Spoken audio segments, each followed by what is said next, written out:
In this video, I'm going to teach you how to connect N8N to Google Calendar. It's a very easy process, so make sure to follow along. In this video, I'm going to give you easy to follow instructions on how to establish a connection between your Google account and your Google Calendar activities and N8N. To establish this connection in a very short and straightforward way, go over to the option to add a new node, so click the plus sign, and now in here, look for Google. So within all of the options, look for Google Services, and you will be able to find Google Calendar. So as you can see, after looking for Google, you will find it here, or you can look for Calendar specifically, whatever you prefer. By choosing this option, you will now be able to set up the actions. So under the main actions, you can choose any of these.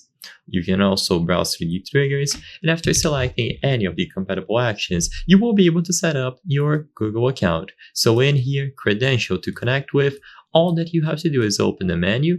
So when you click on this arrow, you will see a drop-down menu, and you can create a new credential from here. If you already have an account connected, it is going to appear at the top, and you can select it, of course. But if you choose Create New Credential with this plus sign, you will be able to sign in using your Google account. So it's as simple as finding this button and then choosing it.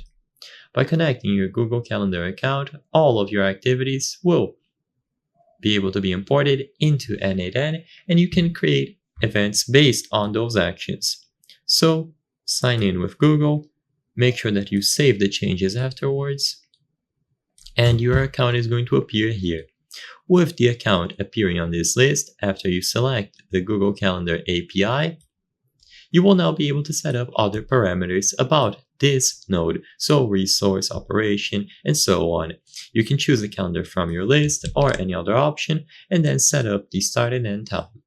You can add as many fields as you want, and as long as you connected your Google account by signing into it, it is going to be available for you to manage here.